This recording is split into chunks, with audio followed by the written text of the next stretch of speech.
Elle se fait passer pour une avocate, annonça mon frère Derek au comité de discipline du barreau, d'une voix faussement inquiète. Elle n'a jamais réussi l'examen du barreau. Elle escroque ses clients depuis des années. Mes parents étaient assis derrière lui, hochant la tête solennellement, ma mère serrant contre elle un dossier de preuves qu'elle avait rassemblé, la mâchoire de mon père crispée par une indignation vertueuse. Assise seule à la table des accusés, les mains jointes, je restais silencieuse, attendant le moment qui réduirait à néant tous les mensonges qu'ils avaient soigneusement construits. Mais pourquoi le juge William Harrington, président du comité de discipline, s'interrompit-il brusquement en ouvrant mon dossier, le visage blême sous l'effet de la reconnaissance ? Maître, nous avons besoin d'une brève suspension d'audience. Sa voix était tendue. 5 minutes. Les membres du comité échangèrent des regards perplexes. L'expression suffisante de mon frère laissa entrevoir une première incertitude. Le juge Harrington n'attendit pas d'approbation. Il se leva brusquement, prit mon dossier et disparut dans son bureau. La famille Hamilton nourrissait des espoirs. Mon père, Gregory Hamilton, était chirurgien thoracique au Massachusetts General Hospital. Ma mère, Diana, appartenait à la vieille famille fortunée de Boston, de celle dont les noms résonnaient dans les couloirs des clubs privés et des galas de charité. Mon frère aîné, Derek, avait suivi le parcours classique, Harvard Law School, contentieux des affaires, puis association dans un cabinet prestigieux à 32 ans. Et puis il y avait moi, Vanessa. Le problème, c'est la défense pénale. Mon père m'avait dit, lorsque j'avais annoncé mes projets de carrière en 3e année à Collier Law, « Tu veux défendre des criminels ? Moi, je veux défendre des personnes accusées de crimes. » Il y a une différence. Pour les associés du cabinet de Derek, il n'y a aucune différence quand ils voient ton nom associé à des meurtriers et des trafiquants de drogue. Je me fiche de ce que pensent les associés de Derek. Tu devrais t'en soucier. Nous t'avons élevé pour que tu représentes cette famille avec dignité. J'étais 2e de ma promotion, j'avais réussi le barreau du premier coup et j'avais été assistante juridique auprès d'un juge fédéral. Rien de tout cela n'avait d'importance. J'avais choisi la mauvaise voie. J'ai ouvert mon propre cabinet il y a 8 ans. Le cabinet Hamilton Defense Associates était installé dans une maison de ville reconvertie à Cambridge. Les 3 premières années furent éprouvantes. Débordé par les dossiers d'aide juridictionnelle, il ne rapportait quasiment rien. J'étais commis d'office pour des accusés que personne d'autre ne voulait prendre en charge. J'ai appris à survivre grâce au café et à ma détermination, me forgeant une réputation, une affaire impossible après l'autre. Ma famille, perchée sur Beacon Hill, m'observait, attendant mon échec. « Tu cours toujours après les ambulances ?» me demandait Derrick lors des rares dîners de famille auxquels j'assistais. « Tu aides toujours les entreprises à échapper aux conséquences de leurs actes », répondais-je. Vers la 4e année, nous avons cessé de faire semblant de nous apprécier. À la 6e année, tout a basculé. J'ai gagné l'affaire Morrison. Un homme accusé d'un meurtre qu'il n'avait pas commis. Condamné sur la base de preuves fabriquées par un procureur corrompu. La procédure d'appel a duré 18 mois. Son acquittement a fait la une des journaux nationaux. Soudain, mon téléphone n'arrêtait pas de sonner. À la 7e année, le cabinet Hamilton Defense Associates comptait 12 avocats. Nous avions remporté 3 autres procès pour erreur judiciaire, mis au jour un système de faute professionnelle au sein du parquet du comté de Suffolk et acquis la réputation d'un cabinet qui acceptait et gagnait les affaires que les autres avocats refusaient. L'affaire Fitzgerald est arrivée la 8e année. Marcus Fitzgerald, un vétéran noir et propriétaire d'une petite entreprise, était accusé de fraude boursière dans une affaire qui sentait le sélectif. Les preuves étaient circonstancielles, l'enquête suspecte et ciblée, et la couverture médiatique teintée de racisme. Tous les grands cabinets de Boston avaient refusé l'affaire. Je l'ai prise. Le procès a duré 6 semaines. J'ai démantelé l'accusation pièce par pièce, révélé que l'enquête avait été déclenchée par la plainte d'un concurrent et démontré que des comportements identiques de la part de dirigeants blancs avaient été ignorés. La plaidoirie finale a duré 4 heures. Marcus Fitzgerald a été acquitté de tous les chefs d'accusation. Le Boston Globe a qualifié le procès de leçon magistrale de défense pénale. Le National Law Journal a publié ma photo en couverture. Des analystes juridiques ont disséqué mes contre-interrogatoires dans le cadre de séminaires de formation continue. Le juge William Harrington, qui avait présidé le procès, m'a envoyé un mot manuscrit. En 30 ans de carrière, je n'ai jamais vu de plaidoirie aussi brillante. Vous m'avez redonné confiance dans le système accusatoire. J'ai conservé ce mot dans le tiroir de mon bureau. J'ignorais qu'il avait encadré le verdict et l'avait accroché au mur de son cabinet. Ma famille n'en a jamais fait mention. À leurs yeux, réussir en droit pénal n'était pas une réussite. C'était la confirmation que j'avais gâché mon potentiel en défendant les mauvaises personnes. La plainte pour manquement à la déontologie est arrivée il y a 3 semaines. Déposée par Derek, co-signée par mes parents, elle prétendait que je n'avais jamais réussi l'examen du barreau du Massachusetts. Selon la plainte, j'exerçais illégalement le droit depuis 8 ans, escroquant mes clients et falsifiant mes qualifications. Les preuves étaient élaborées. Derek avait obtenu ce qu'il prétendait être des documents officiels prouvant que j'avais échoué 2 fois à l'examen du barreau et que je ne l'avais jamais repassé. Mes parents avaient fourni des déclarations de prétendus témoins qui m'auraient entendu admettre que je n'étais pas vraiment avocat. Tout était inventé. Chaque document, chaque déclaration, chaque preuve était un mensonge. J'ai immédiatement appelé mon avocate, Patricia Aonco, après qu'ils aient falsifié mon dossier au barreau. Elle était incrédule. Ce n'est pas seulement une violation déontologique, c'est une fraude criminelle. Dererick a des relations au sein du Conseil de l'Ordre des avocats. Quelqu'un lui devait une faveur. C'est de la folie. Pourquoi ferait-il cela? Je me posais la question depuis des semaines. La réponse était simple et sordide. Parce que j'ai enfin réussi à ma façon. Parce que l'affaire Fitzgerald m'a rendu célèbre d'une manière qu'ils ne peuvent plus ignorer. Parce que mon nom est dans les journaux pour quelque chose dont ils ont honte. Et ils préfèrent me détruire plutôt que d'accepter que j'ai choisi une autre voie. C'est pathologique. C'est ma famille. L'audience disciplinaire était prévue un mardi matin de septembre. Je suis arrivé en avance, vêtu du même costume de la marine que j'avais porté pour la plaidoirie finale dans l'affaire Fitzgerald. Patricia était assise à côté de moi, entourée de cartons de documents, relevés d'admission au barreau, certificats, transcription d'audience, 10 ans de preuves attestant de ma légitimité. Dererick est arrivé avec nos parents et son propre avocat, un jeune associé de son cabinet qui, de toute évidence, n'avait pas fait de recherche sur mon identité. Leur entrée avait été soigneusement mise en scène. Dererick dans son costume à $3000. Maman, parée de perles, affichait une préoccupation feinte. Papa, avec l'autorité d'un chirurgien. Ils ne m'ont pas regardé. J'étais l'accusé. Le problème à éliminer. Le jury disciplinaire était composé de 3 membres, 2 avocats chevronnés et le juge William Harrington, qui présidait l'audience. J'ai reconnu son nom sur la liste des membres, mais j'ai supposé qu'il se souviendrait d'un avocat de la défense parmi les centaines qui avaient disparu de la circulation. Me trompais. L'audience a commencé par la présentation de la plainte par l'avocat de Dererick. Il a exposé les accusations. Sobriété professionnelle, exercice illégal de la profession, fraude envers un client, des années de tromperie. La défendresse a bâti toute sa carrière sur un mensonge, a-t-il conclu. Elle n'a jamais été avocate agréée dans le Commonwealth du Massachusetts. Chaque affaire qu'elle a traitée, chaque client qu'elle a représenté, chaque comparution devant le tribunal n'était qu'une imposture. Ma mère s'essuya les yeux. Mon père hocha gravement la tête. Derek dissimulait à peine sa satisfaction. Le juge Harrington ouvrit mon dossier pour examiner les pièces de la plainte et s'arrêta. Son regard passa du dossier à mon visage, puis de nouveau au dossier. Son expression oscilla entre la reconnaissance, la confusion, puis une sorte de froide fureur. Maître, nous avons besoin d'une brève suspension d'audience. La suspension de 5 minutes s'étira sur 15. La confiance de Derek commença à s'effriter. Son avocat murmura d'une voix pressante. Mes parents échangèrent des regards inquiets. À son retour, le juge Harrington n'était pas seul. Il portait un document encadré et ce qui semblait être d'autres dossiers provenant de son cabinet. Avant de poursuivre, dit-il d'une voix délibérément maîtrisée, je dois aborder un point inhabituel concernant cette affaire. Il brandit le document encadré. Voici le verdict de l'affaire Commonwealth contre Fitzgerald, rendu dans mon tribunal il y a 14 mois. Je l'ai fait encadrer car, en 30 ans de carrière, c'est le meilleur exemple de plaidoirie en droit pénal auquel j'ai jamais assisté. Il posa le cadre sur la table, à la vue de tous. L'avocate qui a obtenu ce verdict est présente dans cette salle. Elle est la partie défenderesse dans cette audience. Le visage de Derek devint livide. Mademoiselle Hamilton, poursuivit le juge Harrington, a plaidé cette affaire pendant 6 semaines dans mon tribunal. Je l'ai vu contre-interroger les témoins, contester les preuves et prononcer une plaidoirie finale que j'utilise depuis comme exemple pédagogique pour mes étudiants en droit.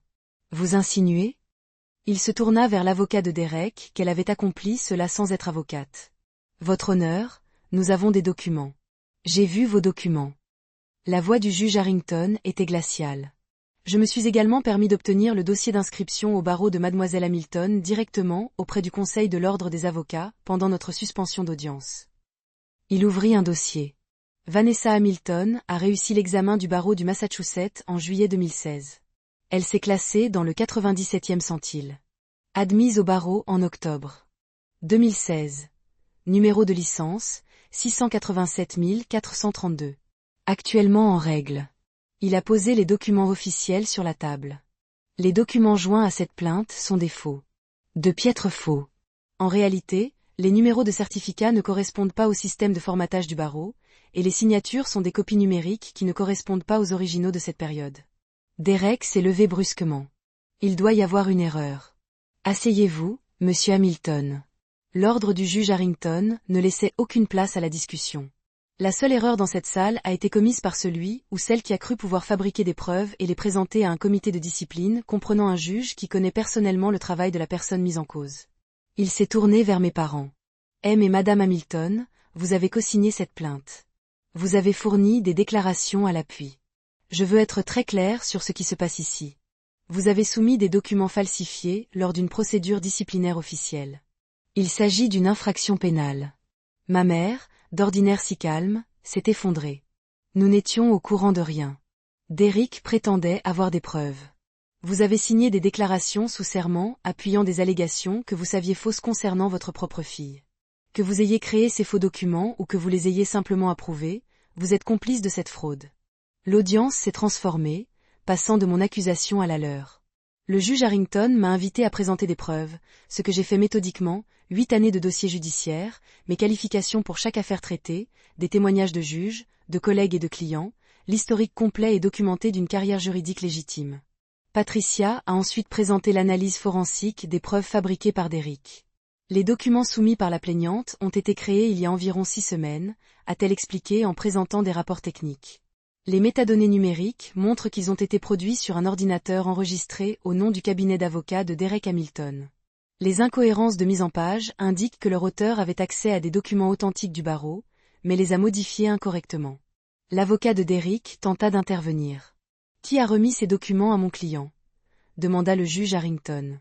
Car si votre client a une explication quant à la création de faux documents sur le système informatique de son cabinet, le comité souhaite vivement l'entendre.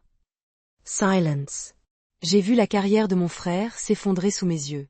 Tout ce qu'il avait construit, son ascension professionnelle, le prestigieux cabinet, l'héritage familial des Hamilton, tout s'écroulait parce qu'il ne supportait pas la réussite de sa sœur.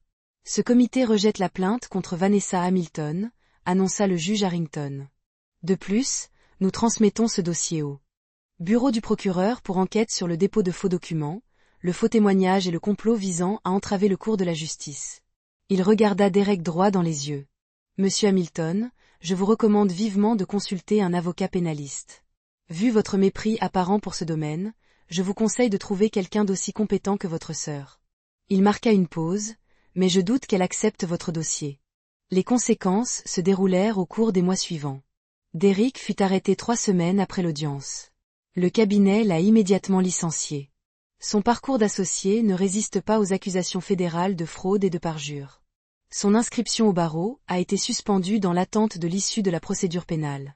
Mes parents n'ont pas été inculpés, mais uniquement parce qu'ils ont pleinement coopéré avec les enquêteurs, témoignant que Derek avait orchestré le stratagème et leur assurant de la légitimité des preuves. Leur réputation dans la haute société bostonienne, cependant, a été anéantie. Le Globe a publié un article sur ce couple de chirurgiens et de mondains renommés qui avaient tenté de faire accuser leur fille d'exercice illégal du droit. Ils ont cessé d'assister au gala de charité. Ils ont démissionné de leur club. Ils sont devenus exactement ce qu'ils avaient toujours craint, la cible de rumeurs de scandale. Derek a finalement plaidé coupable à des accusations réduites, pour avoir déposé de faux documents et fait de fausses déclarations. Il a été condamné à 18 mois de prison fédérale et à une radiation permanente du barreau. L'héritage de la famille Hamilton, qu'il avait été si déterminé à protéger, s'est soldé par la condamnation d'un criminel. L'enquête fédérale a progressé rapidement. Le cabinet de Derek a mené un audit interne qui a révélé qu'il avait utilisé les ressources de l'entreprise pour créer les documents falsifiés, une infraction qui violait non seulement le droit pénal, mais aussi son contrat d'associé. Les associés principaux ont publié un communiqué se désolidarisant de ces agissements, les qualifiant de profonde trahison des valeurs du cabinet et de la profession juridique elle-même. L'ironie ne m'a pas échappé. Pendant des années, Derek avait méprisé mon travail, qualifiant la défense pénale de chasse aux victimes et de travail de bas étage. Or, il avait maintenant besoin précisément du genre d'avocat qu'il avait toujours raillé. Son avocat m'a contacté une fois, pour savoir si j'envisagerais de représenter mon propre frère. Patricia a répondu. Maître Hamilton a refusé. Elle lui a dit, mais elle recommande à votre client de trouver le meilleur avocat pénaliste qu'il puisse se payer. Il en aura besoin. Dererik s'est finalement retrouvé avec une défense compétente, mais sans éclat. Il n'avait pas les moyens de s'offrir la représentation de premier ordre que son affaire exigeait. Les frais d'avocat avaient déjà épuisé ses économies, et nos parents, confrontés à leurs propres risques, ont refusé de contribuer au financement de sa défense. L'accord de plaidoyer était le meilleur qu'ils pouvaient obtenir, 18 mois de prison, le minimum fédéral, et une exclusion permanente du barreau. Pour un homme qui avait bâti toute son identité sur sa carrière juridique, cette disparité était sans doute pire que la prison. Mon père a tenté de me contacter une fois pendant cette période. Il s'est présenté à mon bureau sans prévenir, demandant à ma secrétaire s'il pouvait me parler en privé, comme à un membre de la famille. Je suis sortie dans la salle d'attente, mais je ne l'ai pas invité à entrer. Vanessa, il faut qu'on parle. Non, pas du tout. Ton frère a fait des erreurs, mais il n'a certainement pas fait d'erreur. Il a fabriqué des preuves et déposé de faux documents auprès d'une commission de discipline pour détruire ma carrière. Tu as co-signé la plainte. Tu as fait des déclarations sous serment pour appuyer ces mensonges. On l'a cru quand il a dit que tu croyais ce que tu voulais croire. Tu as voulu que j'échoue depuis le jour où j'ai choisi le droit pénal plutôt que le droit des affaires. Derek vient de te donner une arme. Il se tenait dans ma salle d'attente, entouré de clients et de collaborateurs, dépouillé de l'autorité qu'il exerçait partout ailleurs. Pour la première fois de ma vie, j'ai vu mon père paraître si petit. Pars, ai-je dit, et ne reviens pas, il est parti. Il n'est jamais revenu. 6 mois après l'audience, j'ai reçu une lettre de ma mère. Nous n'avions jamais imaginé que les choses iraient aussi loin. Dererik nous a assuré que ses inquiétudes étaient légitimes. Nous voulions simplement préserver l'honneur de la famille. Je n'ai pas répondu pendant 2 semaines. Quand je l'ai finalement fait, j'ai écrit 3 phrases. Vous avez tenté de détruire ma carrière avec de fausses preuves. Vous avez signé des déclarations sous serment me traitant d'imposteur. La seule chose que vous protégiez, c'était votre incapacité à accepter que j'ai réussi selon des conditions que vous n'aviez pas choisies. Je n'ai plus jamais eu de leurs nouvelles. Le cabinet Hamilton Défense Associates a fêté ses 10 ans le mois dernier. Nous comptons désormais 23 avocats. Nous avons remporté 11 affaires d'erreurs judiciaires, libéré 8 innocents et mis au jour des cas de corruption dans 3 parquets différents. Le National Law Journal m'a classé parmi les 50 meilleurs avocats de la défense pénale du pays. Le juge Harrington a pris sa retraite l'année dernière. Lors de sa cérémonie d'adieu, il a cité l'affaire Fitzgerald comme le point culminant de sa carrière judiciaire. Il mentionna aussi, provoquant un rire général, qu'il avait présidé une audience disciplinaire où les preuves du plaignant étaient si mal falsifiées qu'elles insultaient l'intelligence de tous les présents. J'assistais à la cérémonie. Après, il m'a retrouvé dans la foule. J'ai encore ce verdict encadré. Vous savez, il est dans mon bureau maintenant. Je suis honoré. Votre honneur, William, je suis à la retraite. Il sourit. Votre frère, comment va-t-il? Je ne sais pas. Je n'ai parlé à personne de ma famille depuis l'audience. Il hocha lentement la tête. Certaines familles ne supportent pas le succès. Elles préfèrent détruire les leurs plutôt que d'admettre leurs erreurs. Il me serra la main. Vous avez accompli quelque chose de remarquable, mademoiselle Hamilton. Ne laissez jamais personne vous faire vous en excuser. Ma fille est née il y a 4 mois. Elle s'appelle Eleanor, comme ma grand-mère, la seule Hamilton à avoir soutenu mon choix de carrière, décédée 2 ans avant l'affaire Fitzgerald, mais qui m'a dit sur son lit de mort qu'elle savait que les engins explosifs improvisés changeaient des vies. Je tiens Eleanor dans la chambre de bébé de ma maison de ville à Cambridge, achetée grâce à l'argent gagné en défendant ceux que tous les autres avaient abandonnés. Je lui raconte des histoires de justice et de détermination, de courage pour défendre la vérité, même quand les puissants veulent l'étouffer. Tes grands-parents, mes parents, ne feront plus partie de ta vie, lui ai-je dit hier soir, même si elle est trop jeune pour comprendre. Ton oncle Derek est en prison. Ce n'est pas une punition, c'est une conséquence. Quand on essaie de détruire quelqu'un par le mensonge, parfois c'est la vérité qui nous détruit. Elle cligna des yeux, ses yeux de nouveau-né encore embués. Tu vas accomplir de grandes choses, Eleanor. Et quand ce sera le cas, je te soutiendrai. Quel que soit ton choix, quel que soit le chemin que tu empruntes. C'est ça, la famille. Ne pas exiger que tu suives leur chemin. Te célébrer pour avoir tracé le tien. Je la déposai dans son berceau et la regardai dormir. Parfois, dans ces moments de calme, le poids de ce qui aurait pu se produire pesait sur moi. Si le juge qui présidait l'audience avait été quelqu'un d'autre que William Harrington, quelqu'un qui avait mon verdict encadré et affiché au mur, l'issue aurait pu être tout autre. Les faux documents de Derrick auraient pu déclencher une enquête qui aurait duré des mois. Ma licence aurait pu être suspendue pendant l'examen. Des clients auraient pu me fuir. Le cabinet que j'avais mis 8 ans à bâtir aurait pu s'effondrer sous le poids d'un scandale monté de toutes pièces. Mais il n'en fut rien. Au lieu de cela, ma famille s'est présentée à l'audience disciplinaire, persuadée de prouver enfin que j'étais l'imposteur qu'ils avaient toujours accusé. Au lieu de cela, ils se sont démasqués eux-mêmes.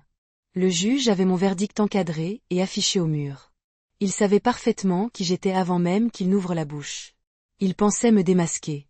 Ils se démasquaient eux-mêmes.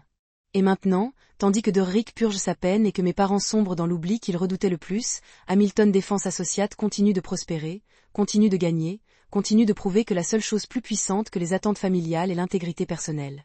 Ils voulaient me radier du barreau. Au lieu de cela, ils se sont radiés de ma vie. C'est le seul verdict qui compte.